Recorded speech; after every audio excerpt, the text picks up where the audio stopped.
Welcome दोस्तों, आज हम लोग हिंदी के पाठ 3 भारत से हम क्या सीखे इसके क्वेश्चन आंसर का तैयारी करेंगे। भारत से हम क्या सीखे इसके लेखक मैक्स मूलर हैं। यह लघु उत्तरीय प्रश्न हम लोग पढ़ेंगे जो 20 से 30 शब्दों में जवाब देना होता है। 2 अंक प्राप्त होता है प्रत्येक प्रश्न पर। पहला प्रश्न है, लेखक ने किन विशेष क्षेत्रों में अभिरुचि रखने वालों के लिए भारत का प्रत्यक्ष ज्ञान आवश्यक बताया है। यह पाठ पुस्तक का क्वेश्चन है। इसका आंसर होगा, लेखक ने बताया है कि जिन्हें भू विज्ञान में, वनस्पति जगत में, जीवों के अध्ययन में, पुरातत्व के ज्ञान में एवं नीति शास्त्र जैसे विषयों में विशेष अभिरुचि है, उन्हें भारत का प्रत्यक्ष ज्ञान आवश्यक है।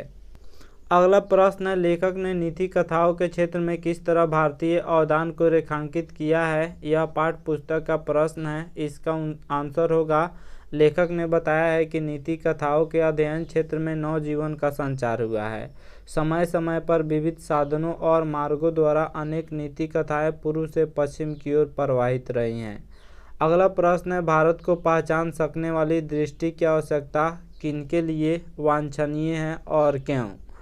तो इसका आंसर होगा, भारत को पहचान सकने वाली सृष्टि की आवश्यकता यूरोपियन लोगों के लिए वांछनीय है, क्योंकि भारत ऐसी अनेक समस्याओं से भरपूर है जिनका समाधान होने पर यूरोपियन लोगों की अनेक समस्याओं का निदान संभव है।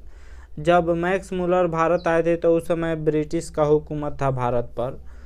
तो मैक्स मूलर का उस समय मानना था कि अगर भारत के सभी समस्याओं को समाधान कर दिया जाए तो यहाँ के जो भी यूरोपियन लोग हैं उनकी प्रत्येक समस्याओं का समाधान स्वतः हो जाएगा। अगला प्रश्न है, लेखक की दृष्टि में सच्चे भारत के दर्शन कहाँ हो सकते हैं और क्यों। इसको 2011, 2015, 2016, 2017 के एग्ज़ाम में पूछा हुआ है। लेखक की दृष्टि में सच्चे भारत के दर्शन भारतीय ग्रामीण जीवन में हो सकते हैं। लेखक का मानना है कि अगर सच्चे भारत का दर्शन करना है तो गांव में जाइए। शहरों में भारत के सच्चे दर्शन नहीं हो सकते हैं, गांव में भारत के सच्चे दर्शन ही हो सकते हैं। भारतीय ग्राम संस्कृति में सच्चा भारत निहित है, क्योंकि सच्चाई, प्रेम, करुणा, सहयोग की भावना ग्रामीणों में कूट कूट कर भरा होता है। अगला प्रश्न है, लेखक वास्तविक इतिहास किसे मानते हैं और क्यों। यह प्रश्न पाठ्य पुस्तक का है। लेखक किसी विषय के मूल उद्गम स्रोत तक पहुँचने को उसका वास्तविक इतिहास मानता है, क्योंकि वहीं से उस विषय की मौलिकता, उसका विकास तथा उसकी शाखाओं प्रशाखाओं तथा जीवन मूल्य ज्ञात होता है तथा उसका अध्ययन फलदायी होता है, यानी फल देने वाला होता है, लाभदायक होता है।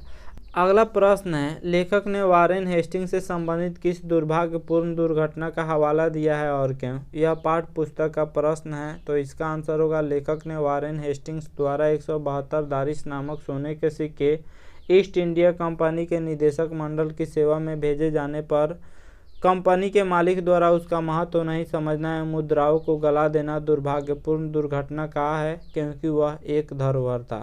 भारत में जब सोने के सिक्के मिले हुए थे तो ईस्ट इंडिया कंपनी के निदेशक को भेजा गया और उस निदेशक ने उस धरोहर को नहीं समझा और उस सोने को उसने पिघला दिया, जो भारत का एक धरोहर था। भारत के इतिहास को अपने आप में समेटे हुए था वह सोने का सिक्का।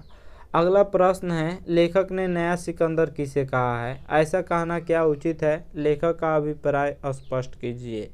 तो इसका आंसर होगा, लेखक ने नया सिकंदर भारत को समझने, जानने एवं संपूर्ण लाभ प्राप्त करने हेतु भारत आने वाले नवागंतक, अन्वेषकों, पर्यटकों एवं अधिकारियों को कहा है।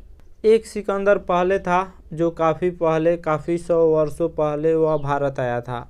लेकिन लेखक नया सिकंदर किसको कहते हैं, जो नए लोग हैं, जो नए अन्वेषक हैं, जो तीर्थयात्री हैं, अधिकारी हैं, उनको नया सिकंदर लेखक कहा है।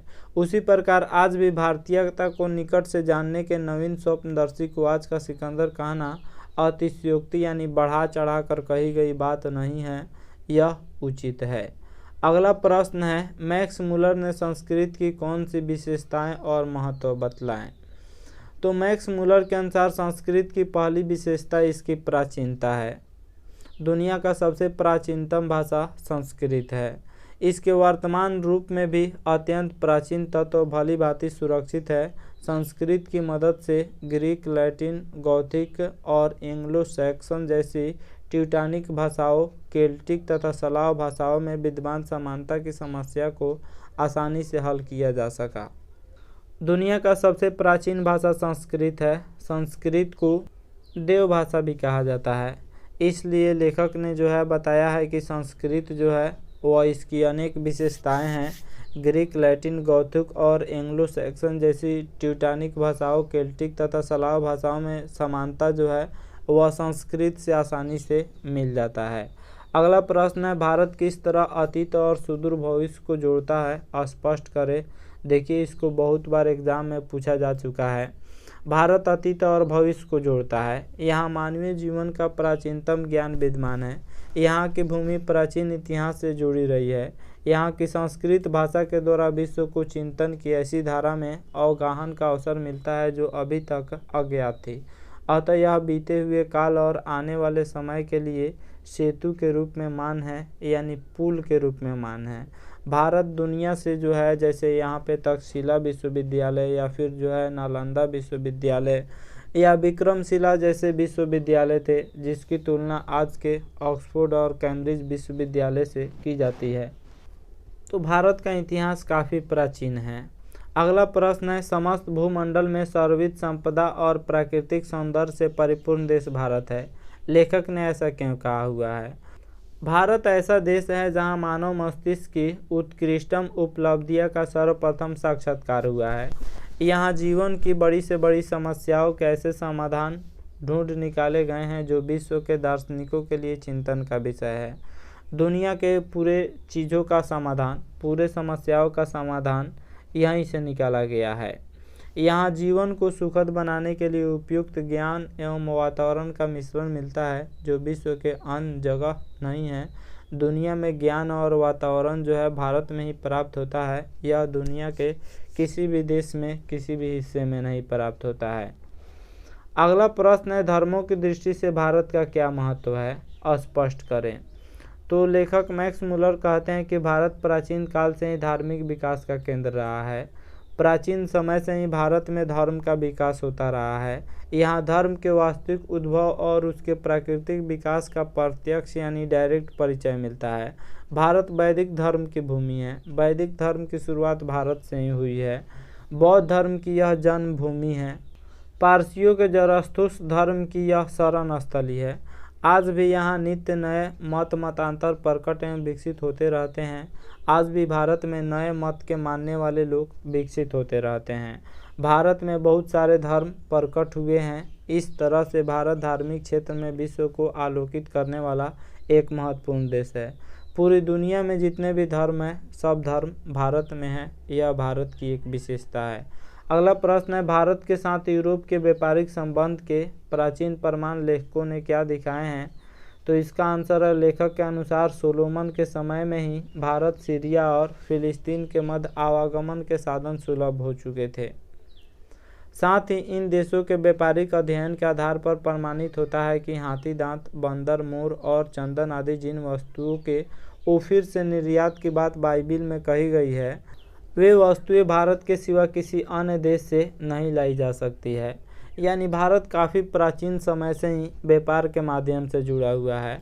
भारत में हाथी दांत, बंदर, मोर और चंदन आदि वस्तुएं प्राप्त थी जो दुनिया के किसी भी देश में प्राप्त नहीं थी। आशा करता हूँ यह क्वेश्चन आंसर आप लोगों को समझ में आया होगा, जो 2 अंक स्तरीय है। 2 अंक का यह प्रश्न पूछा जाता है। Thanks for watching my video.